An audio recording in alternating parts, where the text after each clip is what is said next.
مفتی صاحبان،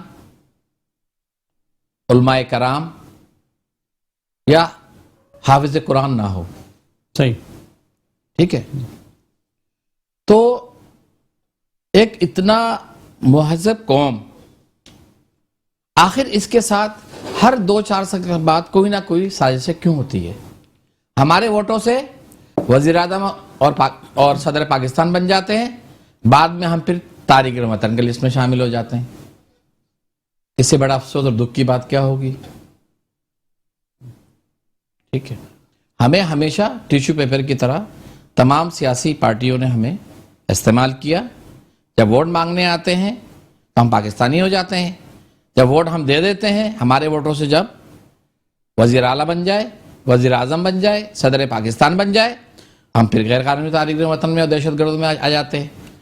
ہم آپ بتائیں کون سا ایسی قوم ہے یا ایسی برادری ہے جس میں اچھے اور برے لوگ نہیں ہیں؟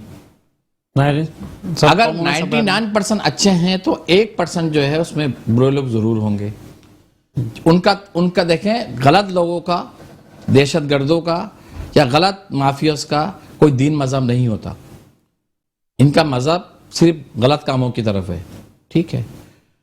اگر کوئی ایک بنگالی یا کوئی ایک برمی کوئی جو ہے اگر کسی غلط کام میں ایکٹیویٹی میں پکڑا جاتا ہے تو ہمیں پوری 50 لاکھ کو ہمیں جو ہے اس میں دہشت گردوں میں شامل کر دیتے ہیں. یہ کیا کبھی یہ کہا گیا یہ بلوچ دہشت گرد پکڑا گیا ہے، یہ جو ہے پختون دہشت گرد پکڑا گیا ہے، یا جو ہے نا یہ اردو بولنے والا دہشت گرد پکڑا گیا ہے، یا جو ہے یہ کوئی پنجابی بولنے والا دہشت گرد پکڑا گیا ہے؟ تو آخر یہ کب تک یہ ظلم اور زیادتی جاری رہے گی؟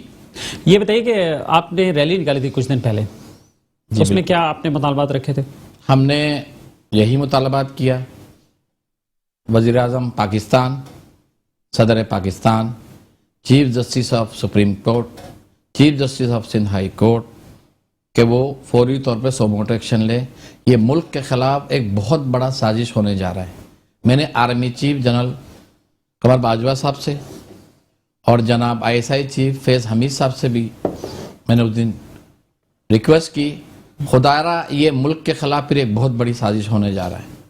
اس کو باریکی سے دیکھا جائے، چھان بین کیا جائے، انکوائری کی جائے، جو افسران اس میں ملوث ہے اس کو قرار واقعی سزا دی جائے. چیف جسٹس آف پاکستان فوری طور پر اس پہ سوموٹو ایکشن لینا چاہیے. یہ 5 ملین محب وطن پاکستانی لوگوں کا مسئلہ ہے، اس پہ فوری طور پہ جو ہے اس میں سوموٹو ایکشن لینا چاہیے. میں یہ ریکویسٹ کرتا ہوں. بے فارم کا مسئلہ آپ بتا رہے تھے، اس میں کیا ایشو ہے؟ مسئلہ یہ ہے تقریباً ہمارے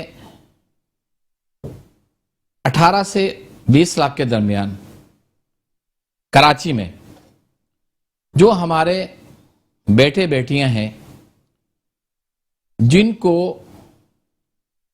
شناختی کارڈ ایشو نہ کرنے کی وجہ سے جن کی تعلیمیں میٹرک کے بعد ان کی ایجوکیشن وہ مکمل نہیں کر سکے، ان کے ماں باپ کے پاس ہیں، ماں باپ کو پاکستانی کہتے ہیں، باپ دادا کو پاکستانی کہتے ہیں، لیکن ہمارے بچوں کو پاکستانی نہیں مانتے. اس سے بڑا ظلم اور زیادتی اس ملک میں اور کیا ہو سکتا ہے؟ ہماری تو نسل کشی کی جا رہی ہے، ہماری نسل کشی کی جا رہی ہے.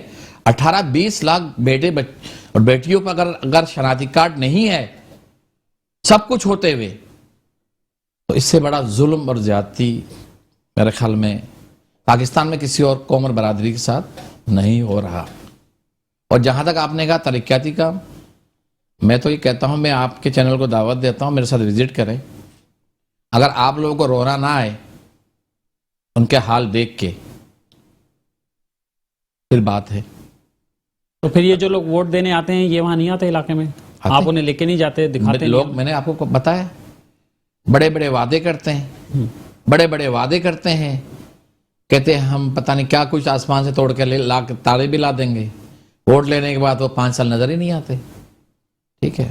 اور میں اس پروگرام کے توسط سے اپنے برادری قوم کو بھی یہ پیغام دینا چاہتا ہوں، خدارا آپ لوگ بھی اپنا ایک امام اور ایک تعین کر لیں تاکہ آپ لوگ بھی ایک متحد ہوں گے, قوت ہوں گے, تو آپ کو اپنا حقوق لینا جو ہے وہ بہت آسان ہو جائے گا. اور آپ لوگ بٹے رہیں گے, 50 سال ہو گئے, 200 سال اور ہو جائیں گے, پھر بھی آپ کا حال یہی رہے گا. تو اگر بے فارم نہیں ہو رہا تو پھر بچوں کی تعلیم کیسے ہو رہی ہوگی؟ دیکھیں تعلیم تو بالکل اس کے لیے ضروری چیز ہے. بے فارم آدھے سے زیادہ لوگوں کے پاس ہے, اس کے باوجود ان کو NRC نہیں دیا جائے. اچھا, کیا اعتراض کیا آ رہا ہے؟ اعتراض کچھ نہیں, وہ FIO کو بھیج دیتے ہیں, IB کو بھیج دیتے ہیں, بنگلہ سیل کو بھیج دیتے ہیں, 10 سال لگ جاتے ہیں وہاں سے واپس آنے نادرا میں تو انکوائری. اچھا بہترین سسٹم ہے کہ اس میں فیملی ٹری آ جاتی ہے, آپ کے دادا, آپ کے پردادا. نادرا کا سسٹم کا تو جواب ہی نہیں ہے. جواب اس لیے نہیں ہے, ایک ہماری بہن ہے, اس کے 5 بچے ماشاءاللہ جوان ہونے والے ہیں. جب اس کا شناختی کارڈ بننے نادرا میں گیا تو ہسبینڈ نے انگوٹھا لگا کے ان کے فارم کو اوکے کیا. نہیں, یہی طریقہ فیملی میں اب انہوں نے چینج کر دیا کہ فیملی کو فیملی ہو گیا, وہ پاکستانی بھی ہو گئی, ماشاءاللہ بچے بھی یہاں جوان ہو گئے. اور مزے کی بات بتاؤں, جس نے انگوٹھا لگایا اس کا کارڈ ابھی تک نہیں بنا. اچھا, میں پروف دیتا ہوں. تو یہ چیزیں, یہ کچھ جو غلطیاں ہو رہی ہیں یا کچھ مسٹیکس ہو سکتی ہیں یا سسٹم میں یہ جان بوجھ کے کچھ ایسے سازش عناصر ہے اس ملک میں, میں سب کو برا نہیں کہوں گا, اس لیے ہمارا پاکستان ہے, پاکستان ہمارا ہے, ہمارے بابا اجداد نے بنایا, ہمارے لوہو اس میں شامل ہے. دیکھیں میں نے آپ کو ایک اشارہ دیا, ہر ادارے میں اچھے برے بھی ہوتے ہیں. اگر 99% اچھے ہیں تو 1% برے بھی ہیں, جبکہ ادارے سارے ہمارے اپنے ہیں. بالکل صحیح, ٹھیک ہے. وہ جو 1% جو اداروں میں جو لوگ ہیں جو وہ نہیں چاہتے ہیں, جبکہ میں تو کہتا ہوں کہ جب ہم نے پاکستان کے لیے, افواج پاکستان کے لیے سب کچھ قربان کر دیا, تو ہمارے پاکستانی ہونے پہ اس 1% کو کیا تکلیف ہے, کیا پریشانی ہے, آج تک ہمیں اس چیز کا پتہ نہیں چل سکا.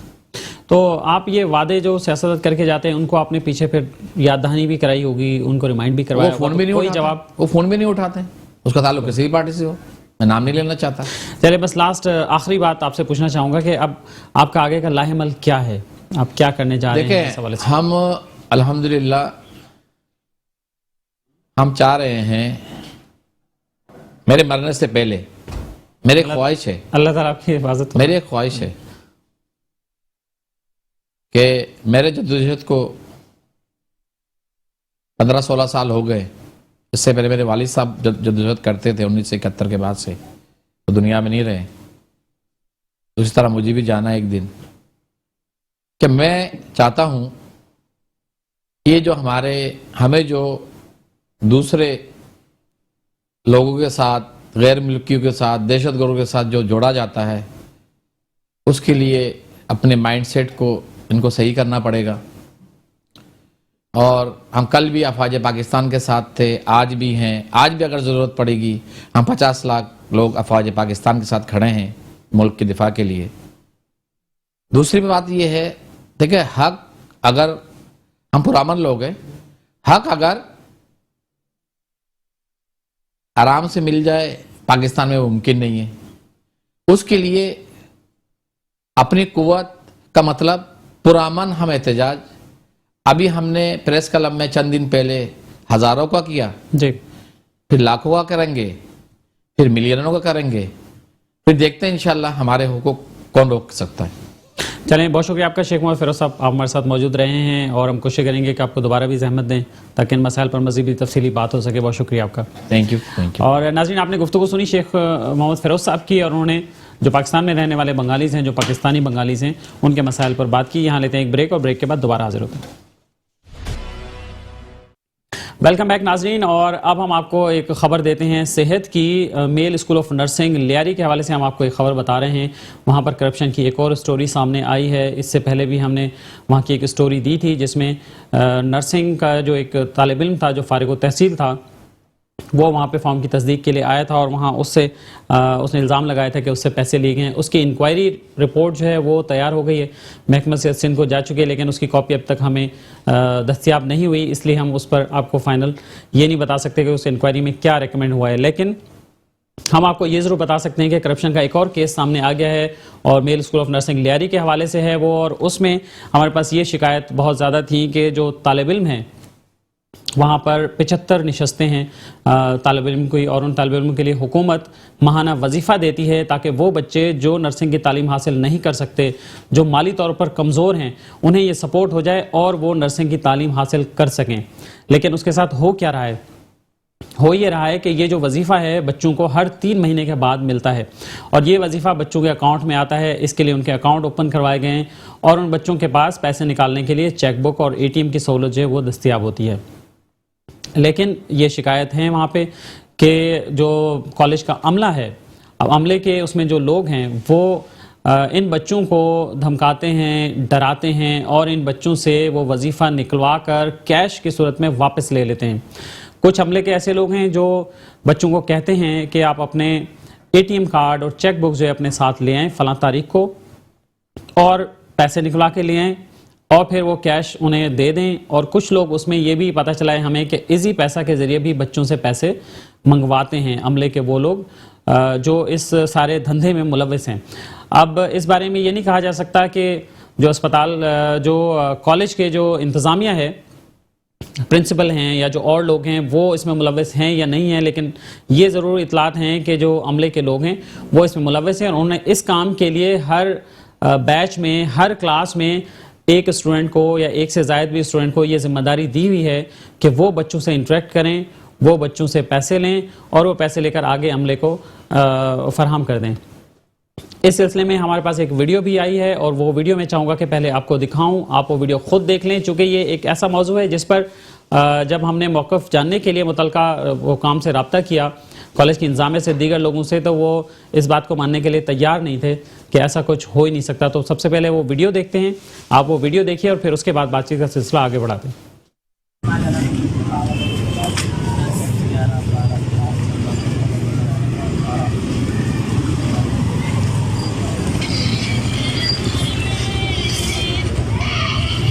کیسے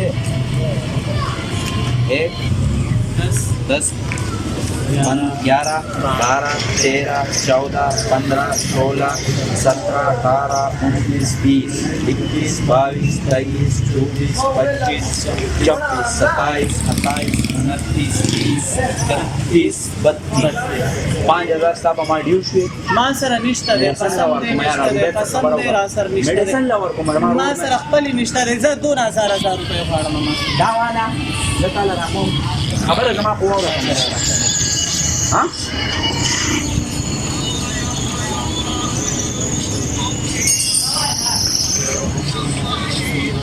ہماری ڈیو شوی میڈیسن کا خبره کړه روبه ته تاسو ته تاسو ولې راځه دا کې دا راځه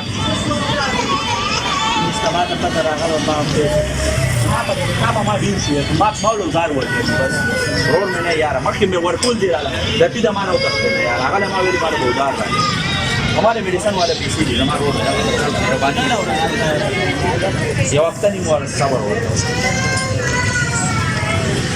ہمارے دیکھا مہربانی نن زرا من زولے السلام علیکم. جی ناظرین, آپ نے یہ ویڈیو دیکھی اور اس ویڈیو میں بالکل صاف صاف نظر آ رہا ہے کہ اس میں اسٹوڈنٹس موجود ہیں اور ایک لڑکا جس کے بارے میں بتایا جا رہا ہے کہ وہ غالباً 2nd ایئر کا اسٹوڈنٹ ہے یا 3rd ایئر کا اسٹوڈنٹ ہے, وہ بچوں سے پیسے کلیکٹ کر رہا ہے. اور یہ پیسے کوئی 1000 2000 5 10,000 15,000 20,000 نہیں ہیں, 30,000 بھی نہیں ہیں, اس سے بھی زیادہ یہ رقم ہے. ہمارے پاس تو یہ اطلاع ہے کہ بچوں کو اسٹائپنڈ جو ملتا ہے آفٹر 3 months وہ تقریباً 47,000 سم تھنگ کا کچھ اماؤنٹ آتا ہے, اور اس میں سے یہ الزام ہے کہ 45,000 روپے عملہ جو ہے وہ واپس لے لیتا ہے ہر بچے سے, اور اس کے بعد وہ اپنا کام جو ہے وہ سیدھا کر لیتے ہیں. یہ جو ویڈیو ہے یہ ایک ایسا ایویڈنس ہے جس کی انکوائری بھی ہونی چاہیے اور اس کی تحقیق ہونی چاہیے کہ یہ کیا ہو رہا ہے وہاں پر, اور اس میں کون لوگ ملوث ہیں, اور جو لوگ ملوث ہیں ان کے خلاف بھی اس میں کارروائی ہونی چاہیے. اس حوالے سے ہم نے کل بھی رابطہ کرنے کی کوشش کی, آج بھی رابطہ کرنے کی کوشش کی, اس کالج کی جو پرنسپل ہیں محترمہ شبانہ بلوچ صاحبہ، ان سے ہم نے رابطہ کرنے کی کوشش کی، لیکن انہوں نے اس موضوع پر بات کرنے سے انکار کر دیا اور انہوں نے کہا کہ وہ ان کے پاس اتنا فالتو ٹائم نہیں ہے کہ وہ اس موضوع پر بات کریں۔ اور اس کے ساتھ ساتھ ہم نے رابطہ کیا سندھ ینگ نرسز فیڈریشن کے چیئرمین جناب عزیر رستم بلوچ صاحب سے بھی ہم نے رابطہ کیا، تو وہ بھی ہمیں دستیاب نہیں ہوئے اور ان کا بھی یہ کہنا تھا کہ ان کے نالج میں ایسی کوئی بات نہیں ہے، لیکن وہ اس بات کو دیکھیں گے اس معاملے کو، تاہم وہ بات چیت کرنے کے لیے تیار نہیں ہوئے۔ اس کے ساتھ ساتھ میں آپ کو اسکرین پر کچھ اور چیزیں دکھانا چاہتا ہوں۔ واٹس ایپ کے وہ چیٹس آپ کو دکھانا چاہتا ہوں۔ واٹس ایپ کے گروپس بنے ہوئے ہیں اسٹوڈنٹس کے، میل اسکول آف نرسنگ لیاری کے، اور واٹس ایپ کے گروپس پر جن عملے نے جن اسٹوڈنٹس کی ذمہ داری لگائی ہوئی ہے کہ وہ کلیکشن کر کے دیں گے، وہ اسٹوڈنٹس کو کہتے رہتے ہیں، گاہے بغیر ریمائنڈ کرواتے رہتے ہیں کہ بھائی آپ لوگوں نے آنا ہے اور پیسے لے کے آنے ہیں، اور واٹس ایپ کے میسیجز میں کلیئر کٹ یہ پڑھا جا سکتا ہے کہ بچوں کو یہ کہا جا رہا ہے کہ آپ فلاں دن فلاں تاریخ کو اپنی چیک بکس اور اپنے اے ٹی ایم کارڈز وہ ساتھ لے آئیں۔ اور پھر کچھ میسیج میں یہ بھی کہا گیا ہے کہ فلاں بچے رہ گئے، فلاں نے دے دیے، فلاں بچے رہ گئے ہیں جنہوں نے ابھی تک نہیں جمع کرائے۔ اور پھر یہ بھی کہا گیا، بچوں کو تھریٹ بھی کیا گیا کہ بھائی اگر کسی کو مسئلہ ہے، کسی بچے کو، کوئی بچہ اگر اپنا اسٹائپنڈ نہیں دینا چاہتا تو فلاں صاحب سے بات کر لے۔ اب اس میں چیٹ میں یہ نام بھی کلیئر کٹ ہیں، اور اگر اس کی انکوائری ہوگی تو پھر یہ سارے نام واضح طور پر سامنے آ جائیں گے۔ تو یہ ہم نے آپ کو ایک سٹوری بتائی ہے کہ یہاں پر میل اسکول آف نرسنگ لیاری میں کیا ہو رہا ہے، اور وہاں بچے تو مجبور ہیں، انہوں نے پڑھنا ہے اور اس کے بعد پھر وہیں سے فارغ و تحصیل ہونا ہے۔ ہم نے کوشش کی تھی کہ کچھ بچوں سے رابطہ ہو جائے ہمارا، اور اگر وہ آن کیمرہ بات کر سکیں تو ہم انہیں آن کیمرہ بھی لے آئیں، لیکن بچے خوف زدہ ہیں اور وہ اس موضوع پر زیادہ آن کیمرہ بات نہیں کرنا چاہتے ہیں، اور وہ انتظامیہ سے بھی خوف زدہ ہیں اس حوالے سے۔ تو ہم نے اپنے لیے پوری کوشش کی ہے کہ جو حقائق ہیں وہ آپ تک ہم لے آئیں، اور جو حقائق ہمارے سامنے آئے وہ ہم نے آپ کو پیش کر دیے ہیں۔ اور اگر انتظامیہ، کالج کی انتظامیہ یا اور جو متعلقہ لوگ ہیں، اگر وہ اپنا موقف اس پہ دینا چاہیں تو ضرور ہم سے رابطہ کر سکتے ہیں، اور ہم اپنے اگلے شو میں ان کا بھی موقف ضرور پیش کریں گے۔ یہ ہم نے آپ کو اسٹوری بتائی، اور اس کے علاوہ ہم آپ کو ایک اور اسٹوری یہ بتاتے ہیں محکمہ صحت سندھ کی۔ محکمہ صحت سندھ جہاں کرونا کی وبا چل رہی ہے اور کرونا کی چوتھی لہر چل رہی ہے، ویسے تو ظاہری طور پر یہ دیکھنے میں آتا ہے کہ محکمہ صحت سندھ زبانی کلامی تو بہت زیادہ کام کر رہا ہے، اور زبانی کلامی بہت ساری باتیں ہو رہی ہوتی ہیں، لیکن یہ سارے اقدامات نمائشی لگتے ہیں۔ کیوں نمائشی لگتے ہیں؟ اس لیے نمائشی لگتے ہیں کہ محکمہ صحت سندھ اور جو ان کی لیڈرشپ ہے وہ جو بھی بات اپنی کہہ رہی ہے اس بات پر وہ عمل درآمد نہیں کروا رہے ہیں۔ مختلف ویکسینیشن سینٹرز تو بنے ہوئے ہیں، لیکن ایک اہم مسئلہ جو دوسری جانب ایک آ رہا ہے وہ یہ آ رہا ہے کہ کوارنٹائن فیسلٹیز سے جو مریض ہیں وہ فرار ہو رہے ہیں۔ اور وہ مریض کون ہیں جو فرار ہو رہے ہیں؟ وہ مریض ہیں جو بیرون ملک سے آ رہے ہیں۔ ہمارے یہاں پاکستان میں جتنے بھی ویریئنٹس آئے ہیں اب تک، اور اب جو ڈیلٹا ویریئنٹ بھی چل رہا ہے، دیکھیں اس میں لوکلی کوئی اس کی ٹرانسمیشن جو ہے نا وہ ہمارے پاس نہیں ہے، بلکہ یہ وہ ویریئنٹس ہیں جو باہر سے آئے ہیں، پاکستان سے باہر سے، اور وہ وہاں پر جیسے ہی فلائٹس یہاں لینڈ کرتی ہیں تو اصولی طور پر انٹرنیشنلی تو یہ ہوتا ہے اور یہ ہونا چاہیے کہ پوری فلائٹ کی اسکریننگ ہونی چاہیے، اور یہاں پر بھی اسکریننگ کا عمل جو ہے وہ کیا جاتا ہے لیکن ریپڈ ٹیسٹ کی مدد سے کیا جاتا ہے۔ اب ریپڈ ٹیسٹ میں آپ فوری طور پر کوئی اگر پازیٹیو آتا ہے پیشنٹ تو اس کا تو پھر آپ آگے PCR کروا سکتے ہیں اور اس کی مزید تصدیق جو ہے وہ آپ کر سکتے ہیں، لیکن ریپڈ ٹیسٹ میں جو ٹرو فالس کا ریشو ہے وہ کافی زیادہ رہتا ہے، اور اس میں ریپڈ ٹیسٹ میں جو پیشنٹ نیگیٹو اس وقت آ رہے ہوتے ہیں ان میں بعد میں بھی پازیٹیوٹی دیکھی گئی ہے۔ یہ جو محکمہ صحت کے افسران ہیں وہ اس بات کو نوٹ کر رہے ہیں، اور انہیں اس بات پر خاصی تشویش ہے کہ جو فلائٹس باہر سے آ رہی ہیں ان کی پوری اسکریننگ نہیں کی جا رہی، اور سارے فلائٹس کے جو لوگ ہیں وہ پورے کے پورے لوگوں کو کوارنٹائن نہیں کیا جا رہا۔ جب پوری دنیا میں یہ کوارنٹائن کی ہے بات، اور اس پہ ساری حکومتیں یہ کر رہی ہیں کہ جو بھی شہری بیرون ملک سے وہاں آتا ہے تو اسے 10 دن کے لیے کوارنٹائن کیا جاتا ہے یا 2 ہفتے کے لیے کوارنٹائن کیا جاتا ہے، تو پھر پاکستان میں ایسا کیوں نہیں ہے؟ اور ایک اور جو شکایت عام ہے وہ یہ ہے کہ جو ایئرپورٹ پر محکمہ صحت کا جو عملہ وہاں کام کر رہا ہے ان کے پاس N95 ماسک جو بہت ضروری ہیں وہ ان کے پاس دستیاب نہیں ہیں، اور ان کے ساتھ جو سینیٹائزنگ کا جو سلوشن ہے وہ ان کے پاس دستیاب نہیں ہے، اور باقی جو چیزیں ہیں وہ اب محکمہ صحت ایک طرف ابھی کل ہی جو ہے وہ اجلاس ہوا، پرسوں ہی اجلاس ہوا چیف سیکرٹری کے ہاں، اور اس میں سارے اسپتالوں کے لوگ آئے اور ہیلتھ ڈپارٹمنٹ کے بھی لوگ آئے. انہوں نے فیصلہ کیا کہ جی اسپتالوں میں ایکسپینڈ کریں، سہولتیں بڑھائیں. ٹھیک ہے آپ سہولتیں بڑھائیں، لیکن جو بجٹ ہے وہ جا کہاں رہا ہے، اور وہ جو متعلقہ جو لوگ ہیں جنہیں اس چیز کی ضرورت ہے وہ چیزیں انہیں کیوں نہیں مل رہی ہیں.